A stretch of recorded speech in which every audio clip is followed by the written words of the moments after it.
Happy Monday, everyone. I have a beautiful story for you. And this one is the remarkable life of Gillian Lynne with a powerful message that we shouldn't be so quick to label and put our children on medications without first trying to understand their needs, their strengths, their purpose, and their gifts. I hope you enjoy the story.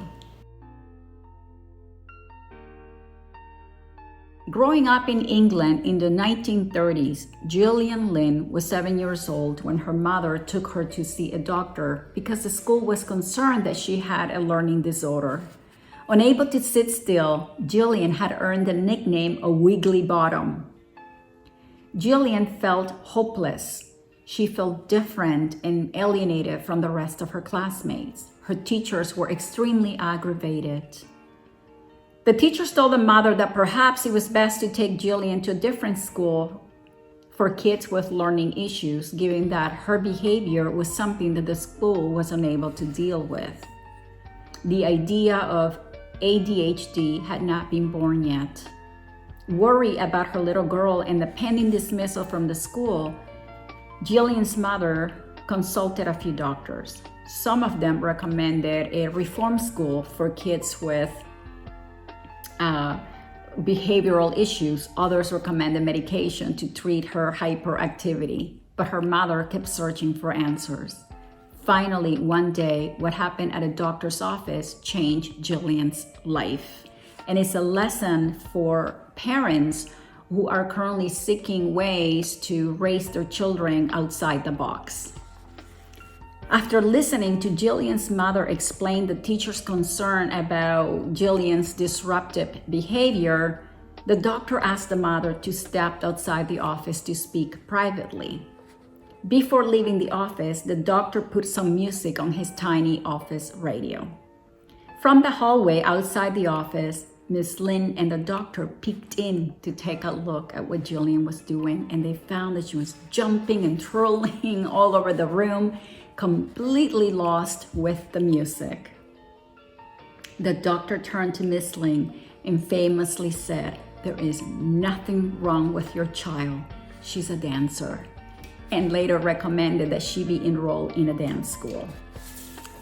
Gillian's mother did in fact enroll her into a dance school where Gillian felt at home. In fact, she told her mother, "Everyone is like me. We just needed to move in order to think." I love that line.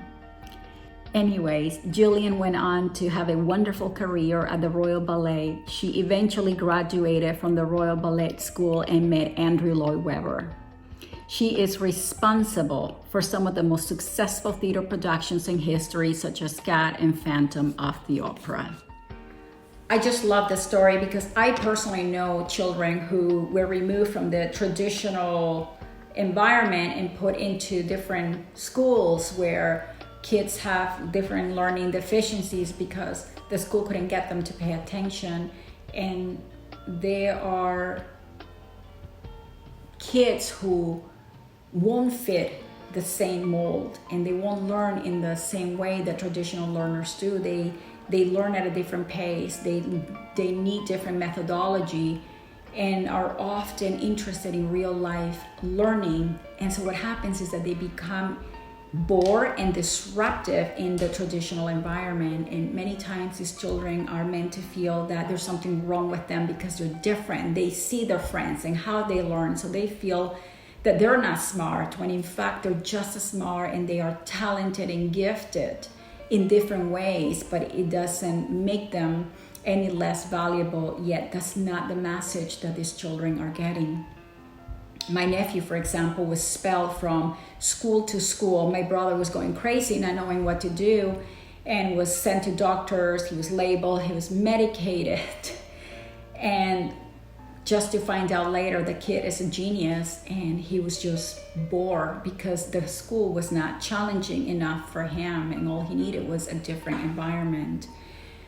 So my point here is that just like in the story with Gillian, had she lived in our times of today, she was probably going to go into the system, get diagnosed, labeled, medicated, because she would have been driving her parents and her teachers crazy because she wasn't learning under that traditional environment. And a lot of the times this medication has terrible side effects, numbs their personality and robs them of their genius. And I am not judging parents that have to put their kids into medications, because I know sometimes that is necessary. So I'm not judging them at all. All I am advocating is to be more open that there is more than one way to be smart and to do things. There are kids who are so gifted and so talented that they are misunderstood because they don't fit, that box that society wants us to fit in, and so they end up losing their magic. Another example will be Albert Einstein, who is one of the most brilliant minds in history, but when he was a little kid, he was considered dumb. His parents and his teachers told him that he was not going to amount to much because he didn't speak. In fact, he made no effort to speak at all until he was around the age of 4, and he had very violent behaviors at school because he felt different. He didn't feel the mold. He was frustrated. He also had dyslexia at a time where, it was not well known, so his grammar and his reading was very poor, and he just aggravated the teachers. So he was always meant to feel that he wasn't smart. In fact, kids treated him like a freak. And his Munich schoolmaster wrote in his report card, he will never amount to anything. So what can we learn from the story of Gillian and Albert Einstein? It's that perhaps we need to look at our educational system differently, and we parents need to adjust our expectations of our children, because there's more than one way to learn, more than one way to be smart. And I think that our children deserve us to focus on their strengths and not their weaknesses. And given that today's Monday, the first day of the week, let that be your theme every day this week. If you are a parent who's dealing with a child who has learning problems or behavioral issues, or if you're an educator and you're facing this, become curious instead of frustrated. Don't be so quick to, label them, but help them realize their strengths and their gifts and their talent. I hope that you have enjoyed the story. Remember to subscribe to my storytelling channel and help me grow, and I will see you next Monday with another story and moral lesson. In the meantime, stay safe, stay grateful, and I will end with a quote by Bill Gates that encapsulates the message that I am trying to say. And he said, "I failed many subjects at school.